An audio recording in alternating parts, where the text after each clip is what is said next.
ఈరోజు దేవుని వాగ్దానం యోబు గ్రంథము 5వ అధ్యాయం 11వ వచనం.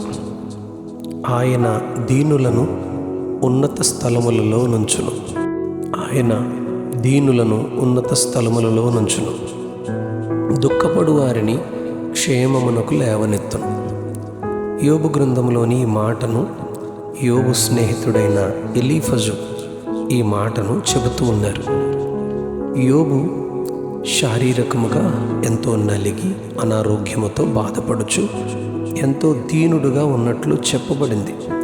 తన యావదాస్తిని కోల్పోయి తన సంతానము 10 మంది ఒక్కరోజే సుడిగాలికి ఇంటి గోడలు పడిపోయి కూలిపోయి చనిపోయారని మనం యోబు గ్రంథం 1వ అధ్యాయం 19వ వచనంలో చదువుతాం. భార్య దేవుని దూషించి మరణము కమ్మని చెప్పి బాధించింది. ఇలాంటి స్థితిలో యథార్థవంతుడు, న్యాయవంతుడు చెడుతనము విడిచిపెట్టి దేవుని యందు భయభక్తులు కలిగిన వాడుగా జీవిస్తున్న యోబు స్నేహితుడు తేమానీయుడైన ఎలీఫజు దీనుడైన యోబుతో ఆయన దీనులను ఉన్నత స్థలములలో నుంచును, దుఃఖపడే నీలాంటి వారిని క్షేమమునకు లేవనెత్తునని దేవుని గొప్పతనాన్ని వర్ణిస్తూ ఆదరిస్తూ ఉన్నాడు. మనము సేవించే, ఆరాధించే, నమ్ముకున్న దేవుడు దీనులను ఏ రీతిగా బలపరుస్తున్నాడో గ్రహించడానికి యోబు జీవితం మనకెంతో పాఠం. దీనులకు దేవుడిచ్చే ఆశీర్వాదాలను కొన్ని వచనముల ఆధారంగా ధ్యానించాలని నేను ఆశిస్తూ ఉన్నాను.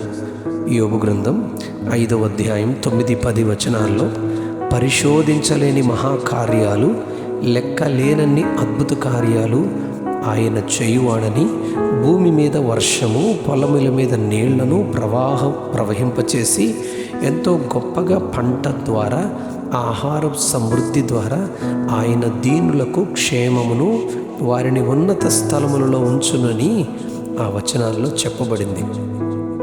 ఆయన దీనులను ఏ దీవెనలతో ఆయన ఆశీర్వదిస్తారో ఒక్కొక్కటిగా మనం ధ్యానిద్దాం రండి. ఆయన దీనులకు న్యాయము జరిగించునని యోబు గ్రంథం 36వ అధ్యాయం 6వ వచనంలో ఎలీహు చెబుతున్నాడు. యోబు స్నేహితుడు ఆయన దీనుల, దరిద్రుల బాధను పోగొట్టి వారిని లేవనెత్తునని 107వ కీర్తన 41వ వచనంలో దావీదు చెబుతున్నాడు.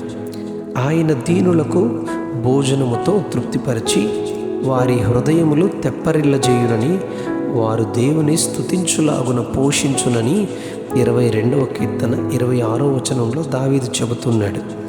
ఆయన దీనులను, దరిద్రులను మించిన బలము గలవారి చేతిలో నుండి విడిపించునని 35వ కీర్తన 10వ వచనంలో చెప్పబడింది. ఆయన తన అనుగ్రహము చేత దీనులకు సదుపాయము కలుగచేయునని 68వ కీర్తన 10వ వచనంలో చెప్పబడింది.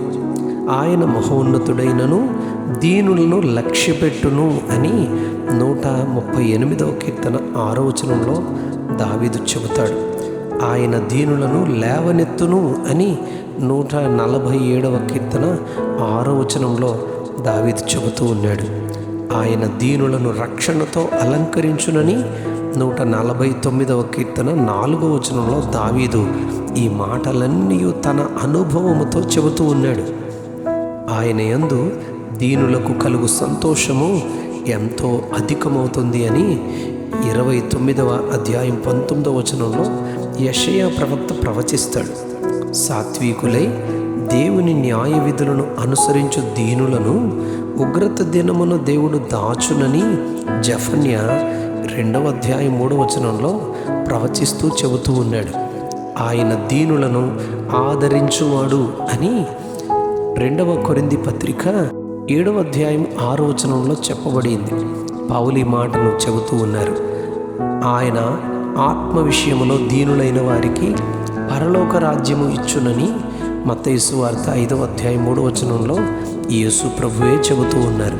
ఇన్ని దీవెనలు ఆయన యందు భయభక్తులు కలిగి ఉండి ఆయన న్యాయ విధులను అనుసరించు దీనులకు దేవుడు వాగ్దానం చేస్తూ ఉన్నారు. వాటిని పొందుకొనుటకు మనమును ఆయనలో తగ్గించుకొని వినయ మనస్కులమై దీనులమై సాగిపోవుటకు ప్రభువు తన అధిక కృపను సమృద్ధిగా దయచేయునుగాక. Amen, amen, amen. ఆయన దీనులను ఉన్నత స్థలములలో నుంచును.